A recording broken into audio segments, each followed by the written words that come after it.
Assalamu alaikum everyone. Myself Rehana Owaisi. How are you all? Hope you all do fine. So let's start our new topic, and it is give, get, let, let's, show, buy and need. आप देख सकते हैं यहाँ मैंने कुछ verbs लिखे हैं जो कि आज हम सीखने वाले हैं। आप सोच रहे होंगे फॉर्म्स ऑफ वर्ब तो हमें आते ही होंगे, बट ये वो वर्ब्स हैं जो हमारे सब्जेक्ट्स के तौर पे यूज़ हो रहे होते हैं और इनको पहले सिखाने का मकसद यही है कि तकरीबन हमारी ज़िंदगी में हम रेगुलर वे में इन अंदाज़ों में बात करते हैं। इन अंदाज़ को हम अपने रेगुलर लैंग्वेज में यूज़ करते हैं। तो इनके इंग्लिश सिखाने का मकसद भी यही है कि जो हम अपनी लैंग्वेज में यही अंदाज़ इस्तेमाल कर रहे होते हैं तो हम इसको इंग्लिश में कन्वर्ट कर लें तो हमारी इंग्लिश और आसानी से हम सीख जाएंगे। तो आपकी स्पीकिंग को बेटर करने के लिए मैं इस तरह के टॉपिक्स उठा के ला रही हूँ ताकि आपकी जो रेगुलर स्पीकिंग है अगर वो बेटर हो गई तो आप आगे और बेहतर से बेहतर इंशाल्लाह करते जाएंगे। तो चलिए आज हम उनको पढ़ना स्टार्ट करते हैं। सॉरी, गिव यानी कि देना। यहाँ हम गिव के साथ अपने प्रोनाउन को यूज़ करेंगे या फिर अपने नाम को यूज़ करके अपने सेंटेंस को कंप्लीट करके सामने वाले को समझाएंगे कि हम क्या बात कर रहे हैं। जैसा कि आपको यहाँ नज़र आ रहा है कि हम give him, give her, give them, give us, give it, give या फिर कोई नेम, और गिव मी सबसे ऊपर आपको नज़र आ रहा है जिसका मतलब है मुझे दें। तो जब भी हमारा लैंग्वेज जो भी जुमला जिसके एंड हमारा होता है दें, तो उस जुमले के लिए जब हम इंग्लिश में उसको ट्रांसलेट करते हैं तो हम वर्ड यूज़ करते हैं गिव। तो हम वर्ड उसे यूज़ करते हैं गिव। तो गिव के साथ फिर हम सामने नाउन प्रोनाउन जिसकी बात कर रहे हैं उसको ऐड करते हैं। तो आइए हम उसके कुछ सेंटेंस पढ़ते हैं। तो फर्स्ट पॉइंट पे जो मैंने एग्जाम्पल सेंटेंस बनाया है, आइए हम पढ़ते हैं। Give me a pen, it's behind the bag. मुझे पेन दो, वो बैग के पीछे है, या बड़ी है, पीछे है, what ever you mean, but मैं किसी से कुछ मांग रही हूँ कि मुझे ये दो, मुझे वो दो, मुझे ये दो, उसे वो दो, उन्हें वो दो। अब यहाँ पे जिस तरह का हमारा जुमले सेंटेंस चेंज होता जाएगा वहीं पे हम गिव के साथ कुछ ना कुछ चेंज करके लगाते जाएंगे। बाकी सेंटेंस तो हमारा डिपेंड करता है बाकी हम क्या बोल रहे हैं उस पर।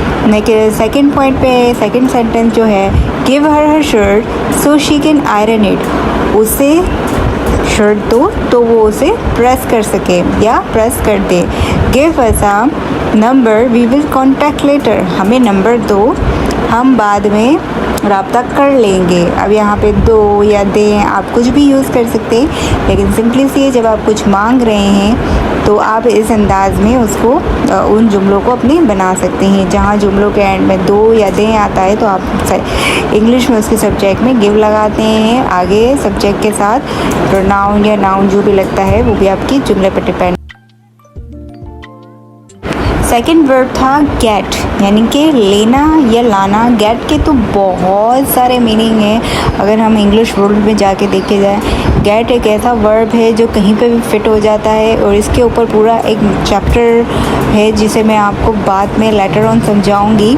बट यहाँ पे गेट को जुमलों और सेंटेंस के हिसाब से जब मुझे कुछ चाहिए तो ला कर दो, ये वाली सेंटेंस जब मैं बनाऊँ तो गेट किस तरह यूज़ होता है, तो आइए मैं आपको वो समझाती हूँ। जैसे कि मीनिंग आपको मैंने बता दी, दो लेना या लाना, और उस गेट मी मुझे ला कर दो, गेट हिम उसे ला कर दो, गेट हर उसे ला दो, गेट देम उन्हें ला दो, ला कर दो, गेट अस हमें ला दो, गेट इट उसे ला दो।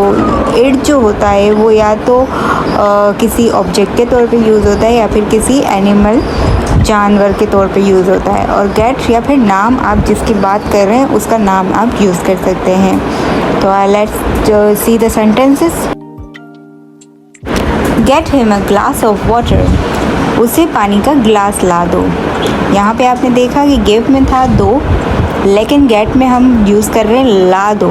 तो यही है डिफरेंस हमारे सेंटेंस को समझने के लिए कि जब हमारे सेंटेंस का एंड इन उर्दू हमें अपनी लैंग्वेज की बात करते हुए बोलती हूँ तो दो में जा रहा है तो उसका इंग्लिश में स्टार्ट होगा गिव से, और जब ला दो में एंड हो रहा है या ला कर दो में हो रहा है तो इसका स्टार्ट होगा गेट से। आगे तो नाउन प्रोनाउन जो लगाएंगे वो हमारे सेंटेंस और मौके पे डिपेंड करता है। तो नेक्स्ट पढ़ते हैं, get me a purse from cupboard, मुझे अलमारी से पर्स ला दो। Get your dad a better leave, अपने अब्बू को पान ला दो। गेट देम सम फूड, उन्हें कुछ खाना ला दो। नेक्स्ट सेंटेंस है लेट, यानी कि करने दो। करने दो यानी कि इट्स सिंपली हम अगर अपनी आम लैंग्वेज में बोलेंगे, जैसे कोई हमें टीज़ कर रहा हो तो बोले let me do my work, मुझे मेरा काम करने दो। या फिर हम कहीं जाना चाह रहे हो कुछ और, लेकिन हमें पहले जो खुद का काम है, हमें जो खुद करना है या हम करना है, सोचना है, जो भी करना है, हम उसके बारे में पहले अपने सामने वाले को अपनी बात कर दें कि let me this, let me that. तो वो जो हम अपनी बात पहले रख दें कि हमें ये करने दो, हमें वो करने दो, तो उसके लिए हम अपने सेंटेंस में ये यूज़ करते हैं। और सिर्फ अपने लिए नहीं, अगर हम किसी और के ऊपर भी बोल रहे हो कि कोई किसी को कहीं लेके जाना चाह रहा हो, जैसे कि मिसाल के तौर पे कोई आए और मेरे छोटे भाई को कहीं लेके जाना चाह रहा हो तो मैं let him do his homework first, sorry, यानी कि उससे पहले उसका होमवर्क करने दो, फिर इसके बाद जहाँ जाना है जाओ। तो यही वाली कहानी है कि जहाँ पे करने दो की बात आ जाती है कि हम पहले अब उस काम को निपटाएं या हम करें, किसी और को करने दें, जो भी हो, बस उस काम वो जो उस वक्त चल रहा है उसको फिनिश करवाना हो, तो उसके लिए हम वर्ड यूज़ करते हैं लेट।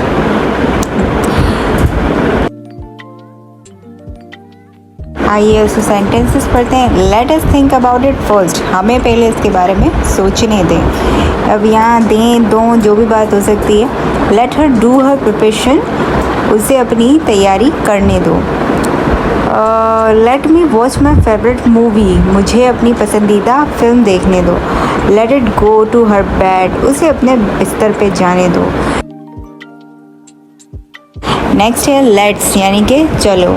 तो जब भी हम कोई काम एक साथ करना चाहते हैं जिसमें हम अपने साथ किसी ना किसी को शामिल करते हैं, उसमें हमारी कोई बेस्ट फ्रेंड हो गई, हमारे मम्मा हो गए, पापा हो गए, भाई हो गए, फ्रेंड हो गए, बंच ऑफ पीपल्स ग्रुप हो गया, व्हाटएवर। तो हम जब भी कोई काम के इकट्ठे होकर करना चाह रहे होते हैं तो हम हमेशा जैसे चलो ये करते हैं, चलो वो करते हैं, चलो इधर जाते हैं, चलो उधर जाते हैं, तो हम अपने सेंटेंस को स्टार्ट करते हैं लेट्स से। तो आइए हम इनके सेंटेंसेस पढ़ते हैं।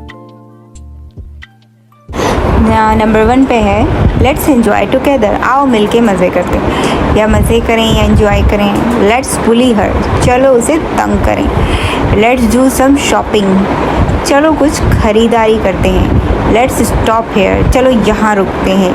अब यहाँ पे हम बहुत सारे मीनिंग्स निकाल सकते हैं। लेट्स वॉच मूवी, चलो मूवी देखते हैं। Let's go for picnic, let's go for picnic, चलो पिकनिक के लिए चलते हैं। तो हमारे यहाँ पे जब सिंपल सी बात है, हम जब भी एक से ज़्यादा लोगों के साथ एंजॉय करना है या जो भी बात करना है या कोई भी काम करना चाहते हैं तो हम हमेशा अपने सेंटेंस के स्टार्ट में लेट्स का इजाफा करके अपनी बात को आगे डिफ़ाइन कर देते हैं। सो गाइज़, मैं इस वीडियो को यहाँ पे स्टॉप करती हूँ। बाकी जो बचे हुए वर्ड्स हैं वो मैं इंशाल्लाह आपको नेक्स्ट वीडियो में दिखाऊंगी। आप लोगों को थोड़ा थोड़ा करके सिखाने का मकसद सिर्फ इतना ही है कि हम एक साथ बंच ऑफ वर्ड्स को अपने जहन में इतनी बिजी लाइफ में नहीं डाल सकते, तो कहीं ना कहीं हमसे कहीं ना कहीं कुछ ना कुछ भूल चूक हो जाती है। तो छोटे छोटे टॉपिक्स जब हमारे माइंड में होते हैं तो उनकी प्रैक्टिस करते रहते हैं तो वो हमें समझ भी आसानी से आते हैं और हम लोगों के जहन में बिठ भी जाते हैं। और जब एक चीज़ हमारे दिमाग में बैठ जाती है तो फिर उसको हमको सीखने की ज़रूरत नहीं पड़ती। जैसे कि हम अपनी लैंग्वेज की भी मिसाल लें जिसे हमें इतना सीखना नहीं पड़ा, हमें खुद ब खुद आ गई। तो इंशाल्लाह बकिया वर्ड्स को मैं आपको नेक्स्ट वीडियोस में समझाऊंगी ताकि वो आप थोड़े थोड़े टॉपिक जो हैं वो एक साथ आपके जहन पे बर्डन भी ना पड़े। उम्मीद है आप लोग मेरी वीडियोस से कुछ ना कुछ सीखते होंगे या सीख पाते होंगे। अगर आप लोगों को मेरी वीडियोस पसंद आती हैं तो प्लीज़ मेरे चैनल को सब्सक्राइब कीजिए, मेरी वीडियोस को लाइक कीजिए, शेयर कीजिए और इंशाल्लाह हम नेक्स्ट वीडियो में दोबारा मिलेंगे। तब तक के लिए अपना बहुत सारा ख्याल